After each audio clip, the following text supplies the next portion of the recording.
Hi everyone, so today we are going to do chapter number 6, that is life processes under 20 minutes, in which we will be revising all the concepts of this chapter. So let's get started. So पहले आपका question आता है what are life processes the processes that are necessary for an organism to stay alive that are nutrition respiration excretion transportation. तो इस processes में क्या होता है कि इनके बिना हमारा जो ऑर्गेनिज्म है सर्वाइव नहीं कर सकता। अब लाइफ का क्राइटेरिया क्या है, पहला क्या है ग्रोथ और दूसरी क्या है मूवमेंट। पहला हमारे पास पहला लाइफ प्रोसेस आता है दैट इज न्यूट्रिशन, जो प्रोसेस है जिसमें ऑर्गेनिज्म फूड का इंटेक करते हो और उसको यूटिलाइज करता है एनर्जी बनाने के लिए, एनर्जी लेने के लिए, ग्रोथ के लिए, अपने मसल को रिपेयर करने के लिए, अपने मसल की मेंटेनेंस के लिए और कोई भी वेस्ट मटेरियल को बॉडी से एक्सट्रीट आउट करने पे। अब टाइप ऑफ न्यूट्रिशन की बात करें तो ऑटोट्रॉपिक न्यूट्रिशन मतलब auto mean self and trophos mean nourishment. जैसे plants, algae, blue green bacteria ये अपना खाना खुद बनाते हैं। प्रोसेस कौन सा होता है इसके लिए फोटोसिंथेसिस, जिसका मतलब होता है कि लाइट की वजह से लाइट के कंपोनेंट्स को आप कंबाइन कर क्या बना रहे हो, फूड बना रहे हो। तो इसकी इक्वेशन क्या होगी, CO2 को जब आप वाटर के साथ रिएक्ट कराओगे in the presence of sunlight and chlorophyll तो ग्लूकोज और ऑक्सीजन बनेगा। रॉ मटेरियल इसके लिए कार्बन डाइऑक्साइड और वाटर चाहिए। जो एनर्जी कन्वर्जन है, जो लाइट की सोलर एनर्जी उसको हम केमिकल एनर्जी में चेंज करते हैं और जो रोल है क्लोरोफिल का वो क्या है कि हम ट्रैप कर पाएँ सनलाइट को। ऑटोट्रॉपिक न्यूट्रिशन के लिए फैक्टर्स क्या है, carbon dioxide, water, light and temperature, ये सब कुछ होना चाहिए। इवेंट्स और स्टेप्स ऑफ फोटोसिंथेसिस क्या है, पहले लाइट की एब्जॉर्प्शन होगी क्लोरोफिल से, फिर लाइट एनर्जी केमिकल एनर्जी में जाए कन्वर्ट होगी और स्प्लिटिंग ऑफ वाटर मॉलिक्यूल होगा हाइड्रोजन और ऑक्सीजन में, फिर रिडक्शन होगी कार्बन डाइऑक्साइड की carbohydrate that is glucose. Gases exchange, जो गैस हमारी यूज हो रही है रिएक्शन में हमारी यूज रिएक्टेंट है दैट इज कार्बन डाइऑक्साइड और जो प्रोडक्ट है वो दैट इज ऑक्सीजन। सोर्स क्या है रॉ मटेरियल के, कार्बन डाइऑक्साइड आपको लैंड, कार्बन डाइऑक्साइड आपको एटमॉस्फेयर से मिलती है एंड वाटर एंड मिनरल्स आपको सॉइल से मिलते हैं। फिर हेटेरोट्रॉपिक न्यूट्रिशन, जिसका मतलब है हेटेरो मतलब कोई भी दूसरे प्लांट पे डिपेंड करते हैं हम फूड के लिए। सेप्रोफिटिक न्यूट्रिशन है जिसपे हम dead and decaying plants and animals पे डिपेंड करते हैं जैसे फंगी और बैक्टीरिया। पैरासिटिक न्यूट्रिशन में हम ऑब्टेन करते हैं फूड किसी अनदर लिविंग बीइंग से जिसको हम होस्ट कहते हैं। एंडोपैरासाइट जो कि बॉडी के इनसाइड रहते हैं और एक्सोपैरासाइट जो कि बॉडी के बाहर रहते हैं। होलोजोइक न्यूट्रिशन जिसमें हम होल फूड को इनटेक करते हैं और उसको डाइजेस्ट करते हैं स्मॉल पार्टिकल्स में with the help of enzymes.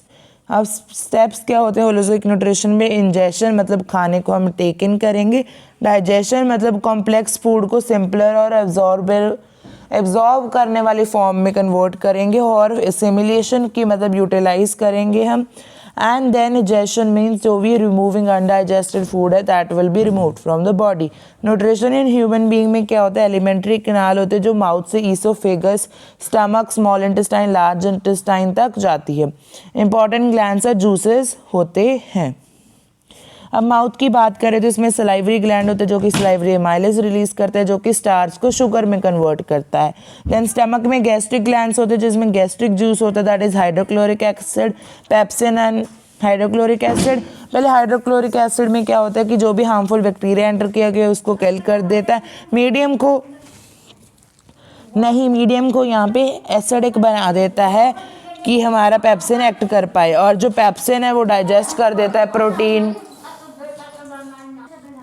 और फिर क्या होता है, पेप्सिन क्या है, प्रोटीन को डाइजेस्ट करते हैं और जो म्यूकस है वो इनर लाइनिंग ऑफ स्टमक को प्रोटेक्ट करता है जो कि हमारे हाइड्रोक्लोरिक एसिड की वजह से क्रोज हो सकती है। फिर स्मॉल इंटेस्टाइन में लिवर की सिक्रीशन आती है दैट इज बाइल जूस जो कि मीडियम को एल्कलाइन बना देती है कि हमारे पैनक्रियाटिक एंजाइम एक्ट कर पाएँ और ब्रेक डाउन हो जाता है लार्ज फैट मॉलिक्यूल्स का स्मॉलर ग्लोब्यूल्स में सो दैट कि एंजाइम उस पर एक्ट ऑन कर सके। फिर पैनक्रियास की सिक्रीशन आती है दैट इज पैनक्रियाटिक जूस जो कि कन्वर्ट कर देता है कार्बोहाइड्रेट को ग्लूकोज में that is amylase. Trypsin convert कर देता है प्रोटीन को अमीनो एसिड में और लाइपेज कन्वर्ट कर देता है फैट को फैसिड एसिड एंड ग्लिसरॉल में। अब रेस्पिरेशन की बात करें तो aerobic and anaerobic respiration. Aerobic respiration में प्रेजेंस ऑफ ऑक्सीजन होगी, कार्बन डाइऑक्साइड, वाटर बनेंगे, ज़्यादा एनर्जी रिलीज होगी और ये साइटोप्लाज्म एंड माइक्रोकॉन्ड्रिया में टेक प्लेस करेगा और इसमें कंप्लीट ऑक्सीडेशन होगी ग्लूकोज की मतलब ग्लूकोज पूरी तरह से किसी भी चीज़ों में टूटेगा। और ये मोस्ट ऑफ ऑर्गेनिज्म में होते हैं। इसकी इक्वेशन क्या है, ग्लूकोज से पायरुवेट बनेगा और पायरुवेट टूटकर CO2 plus H2 plus energy बनाएगा। अब एनारोबिक रेस्पिरेशन की बात करें तो ये एब्सेंस ऑफ ऑक्सीजन में होगा। And products ethanol and carbon dioxide होंगे और लेस एनर्जी रिलीज होगी और ये सिर्फ साइटोप्लाज्म में हो जाता है और इसमें एक इनकम्प्लीट ऑक्सीडेशन होता है, मतलब कंप्लीट ब्रेकडाउन नहीं हो पाती। और ये कुछ बैक्टीरियाज में होता है, ईस्ट में होता है, सर्टेन टिश्यूज में होता है।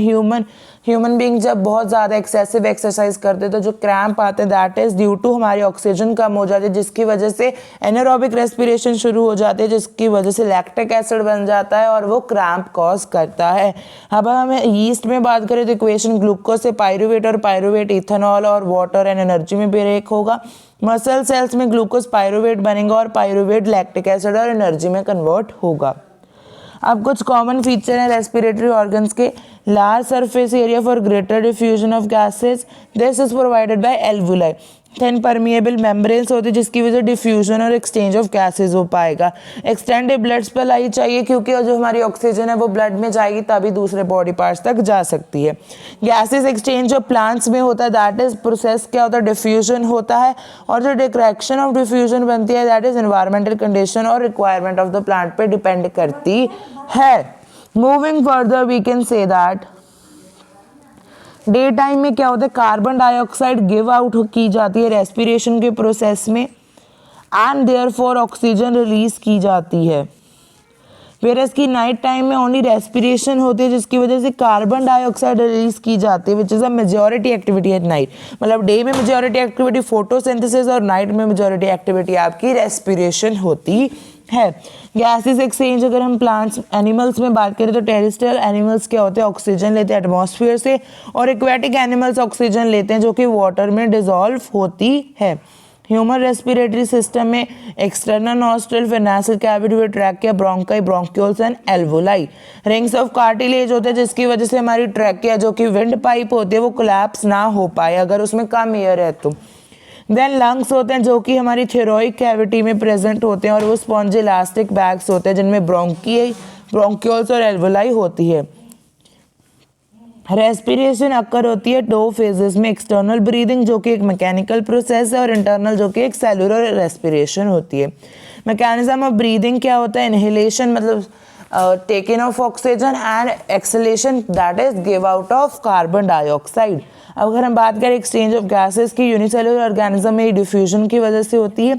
एनिमल्स में बॉडी लार्ज होने की वजह से डिफ्यूजन हमारी हेल्प नहीं कर पाती इतनी, और जो रेस्पिरेटरी पिगमेंट है वो चाहिए। रेस्पिरेटरी पिगमेंट जो कि ह्यूमन में दैट इज हीमोग्लोबिन जो कि रेड ब्लड सेल्स में प्रेजेंट होता है और उसकी ऑक्सीजन के लिए इन्फिनिटी हाई होती है। और जो कार्बन डाइऑक्साइड है वो मोर सॉल्युबल होती है ऑक्सीजन में, तो वो ब्लड में डिसॉल्व हो जाती है और ट्रांसपोर्ट की जाती है हमारी डिसॉल्व फॉर्म में। एंड बात करें ट्रांसपोर्टेशन इन ह्यूमन बींग्स, जो ब्लड होता है that is a fluid connective tissue.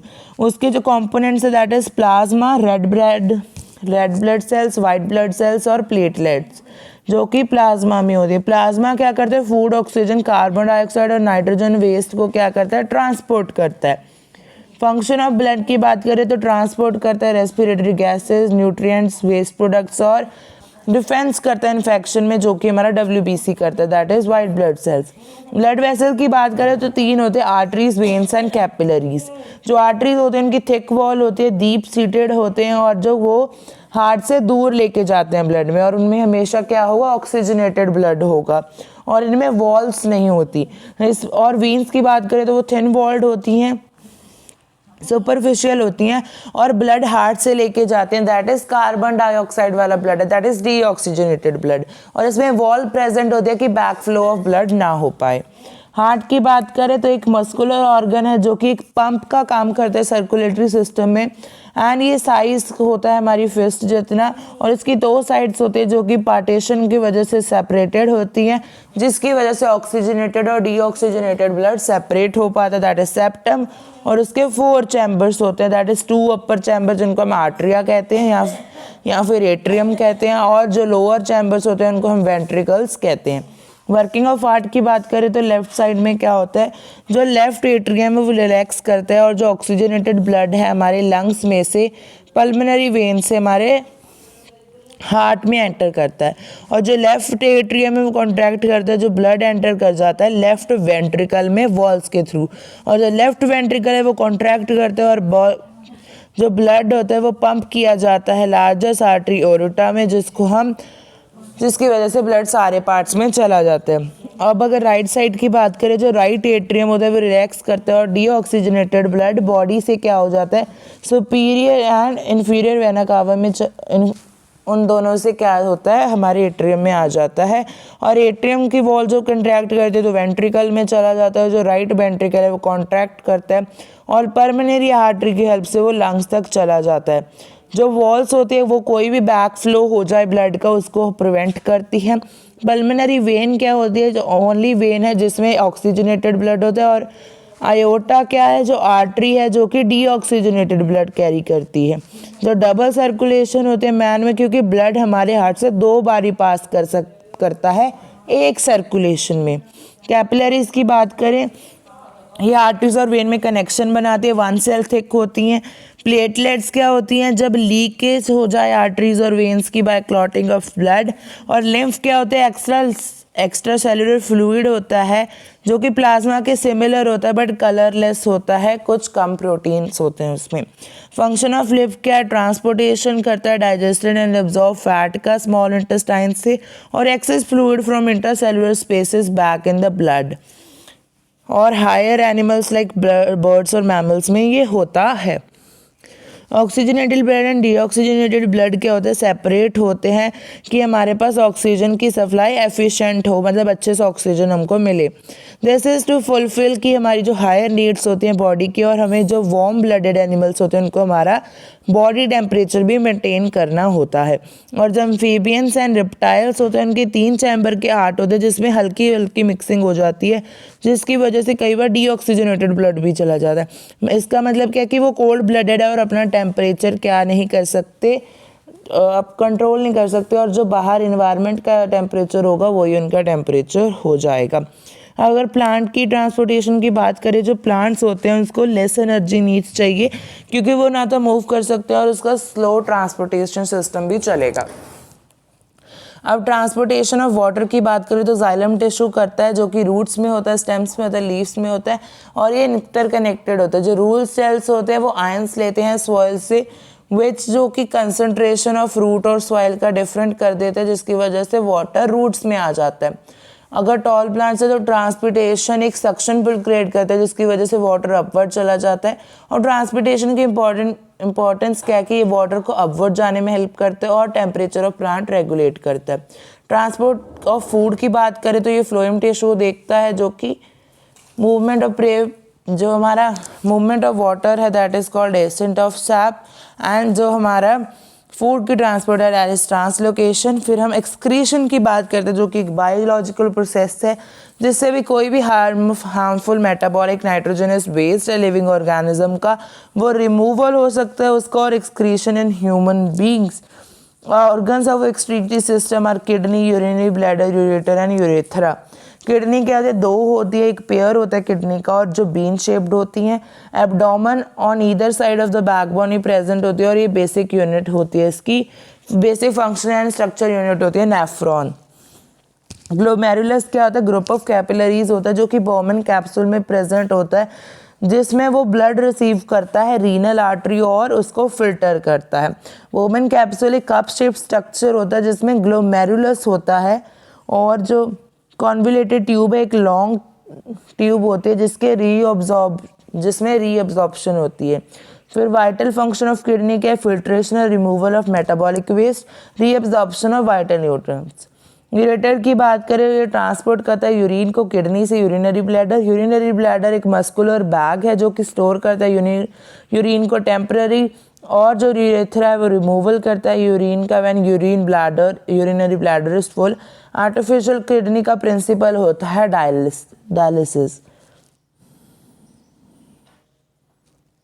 Excretion in plant जो गैसेज वेस्ट होता है जैसे कार्बन डाइऑक्साइड और ऑक्सीजन, वो रिमूव किया जाता है डिफ्यूजन की हेल्प से। एक्सेस वाटर ट्रांसपिरेशन से रिमूव किया जाता है। और जो दूसरे वेस्ट होते हैं वो लीफ के वेस्ट वैक्यूल में स्टोर कर लिए जाते हैं और फिर वो लीव्स फॉल हो जाते हैं। गम्स और रेजिन्स भी बनती हैं जिसकी वजह से वो वेस्ट निकल जाता है और एक्सक्रीट किया जाता है सॉइल में by the plant. Important diagrams और इम्पॉर्टेंट एक्टिविटीज़ यहाँ पे दे रखे। लेट मी शो यू, जो डायग्राम है बहुत इंपॉर्टेंट है।